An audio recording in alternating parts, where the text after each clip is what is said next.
întâmplător miniștri polonezi, președintele polonez, Wasniewski, a fost moderatorul neînțelegerilor în jurul alegerilor din 2004 în Ucraina, atunci când n-a ieșit Victor Iușcenko, cum bine știți, care a fost otrăvit cu arsenic, nu mai știu cu ce, a fost mutilat, nu? Și așa mai... Rectitudine de caracter. Pentru medicină, în plus, este nevoie de dragoste și respect față de semeni.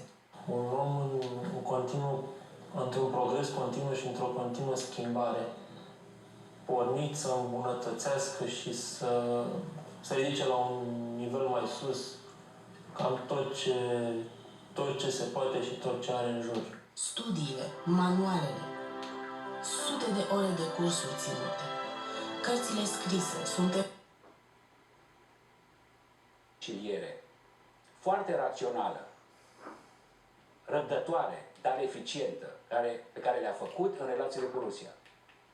Deci, între Polonia și Rusia s-a restabilit un fel de raționalitate a relațiilor, și economice, și politice, și de gestionarea trecutului, care o fac mai puțin vulnerabilă. Noi suntem într-un contencios cu Rusia din cauza existenței Republicii Moldova, din cauza absenței unor relații normale cu Rusia, din cauza unui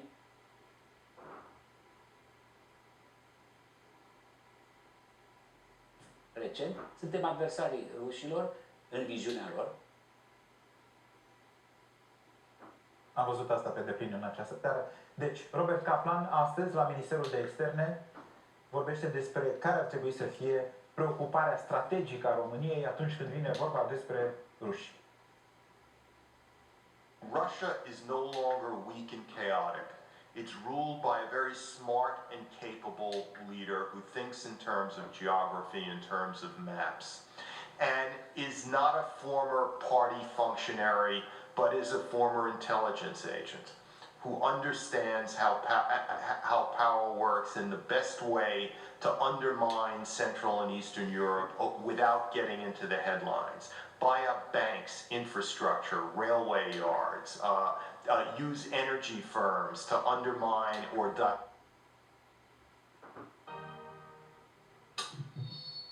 Now we will demonstrate the orchestration of Mr. Desplat's musical suite. A little electronic metronome sets the time. First, a harp.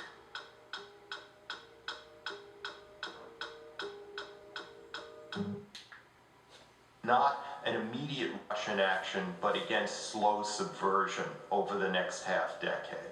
I think the West's support for the original demonstrators in Kiev back a number of weeks ago was naive. Not that it was wrong or that it was bad, it's that if the Russians obviously had a plan to destabilize Ukraine, to annex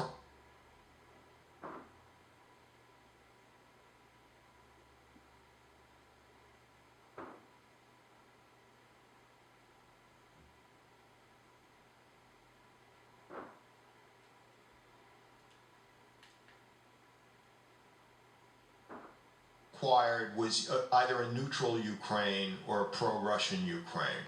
The minute the government in Kiev became pro-Western, Russia would have no choice but to implement its program.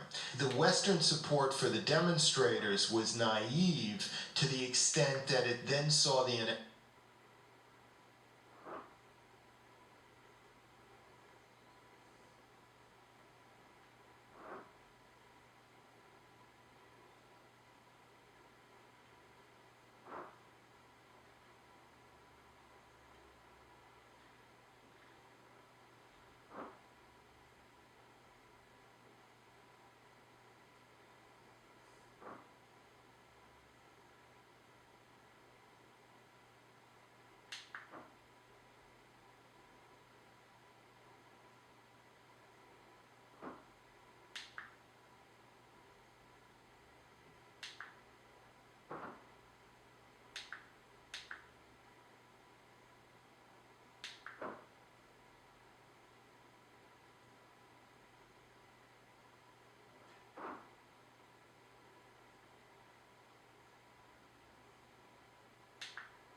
that are fluent, effective, so as to make Romania a desired place to do business in the 21st century. The Carpathians are a border of sorts because Western Central European influence did go over the Carpathians because there were trade routes through the Carpathians. And so that's why the Carpathians are a gradation. They're not a hard and fixed border. I don't see the Carpathians as really dividing Romania. Robert Kaplan, astăzi la Ministerul de Externe. Domnule Prezeanu, zice foarte interesant Robert Kaplan că Rusia știe foarte bine că articolul 5 din Carta NATO nu se referă decât la acțiunile militare. Nu ne apără nimeni de acțiunile subversive și de unele investiții economice chiar pe care Rusia le poate face în România. Articolul 5 de solidarizare a tuturor în cazul agresiunii militare împotriva uneia din membrii Alianței și care e articolul 5 din Carta NATO 1949 de la creare, n-a fost invocat decât o singură dată, în septembrie 2001. Și atunci n-a fost invocat militar de către Pentagon, ci a fost mai mult o declarație politică de solidarizare a tuturor aliaților din NATO ai Statelor Unite, Statele Unite acceptând la nivel eminamente simbolic această declarație de solidaritate. De fapt, în Afganistan au intervenit trupele americane, în principal, după 11 septembrie 2001, în virtutea acestui articol, dar n-au avut prea mulți însoțitori, n-au avut nevoie. Iar în Irak, cum bine știți, a ieșit din vigoare, practic, aplicarea acestui articol, pentru că au intrat americanii cu englezii pe baza unei asocieri à la carte. Adică, cine mai bine? Vii și tu, vii și tu, vii. Franța, Germania, mai țineți minte, au spus nu, noi nu participăm. Rusia, bineînțeles că a spus nu, dar Rusia nu făcea parte din NATO. Unii au spus de apariția unei sfinte alianțe, nu? Între Franța, Germania și Rusia împotriva intervenției americane. Așa, sunt multe discuții acum.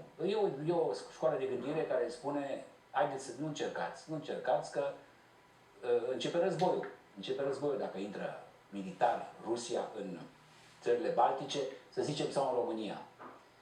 E foarte posibil ca NATO, care își flexează, cum se spune, mușchii, intens, inclusiv în această vizită al lui Rasmussen la București astăzi, printr-o prezență care arată steagul.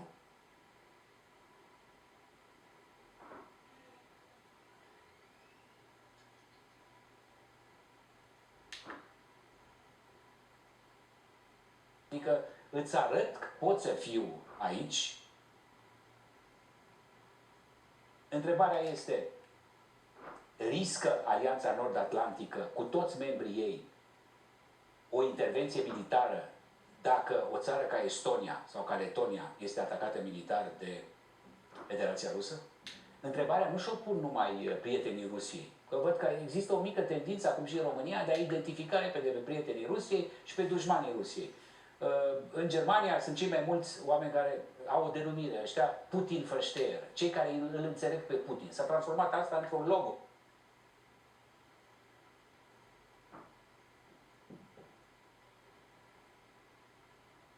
Păi dacă oameni care înțeleg pe Putin, care se pun în pielea lui, nu? Orice om lucid și rațional, mai ales care are un rol în influențarea opiniei publice, de la ziarist, analist, la politician, trebuie să aibă în vedere toate ipotezele de legătură într-un astfel de conflict. Aici nu suntem cruciați. Noi avem cauza sfântă și pornim la lupta, la crociada copiilor, cu copii, cu tot, împotriva necredincioșilor. Merge chiar așa. De exemplu, doamna Merkel dă un interviu astăzi fulminant în Frankfurter Allgemeine Zeitung, în această după-amiază, care schimbă complet termenii. Și despre ce e vorba în interviu? Nu vom schimba bazele, fundamente politicii noastre răsăritene. Nu transformăm sancțiunile într-un scop în sine. Vrem să continuăm relațiile de parteneriat cu Rusia. Suntem convinși că coloratura acestor relații va fi respectată în continuare. Nu vrem întoarcerea la secolul XIX sau începutul secolului XX de power politics, nu? de balanță de putere, sau nu ne întoarcem la politica sferelor de influență. Atât are Bismarck, atât are Alexandru I, sau cum îl cheamă, Nicolae al II-lea, atât are Napoleon al III-lea. Nu! Nu vrem nici să schimbăm macazul cu Rusia. Atenție! Deci e deja prima luare de atitudine, mai degrabă în favoarea unei soluții diplomatice la unul dintre cele mai importante și eficiente niveluri de decizie politică din Uniunea Europeană și din NATO, prin vorba de cancelarul Germaniei, care are un rol instrumental și NATO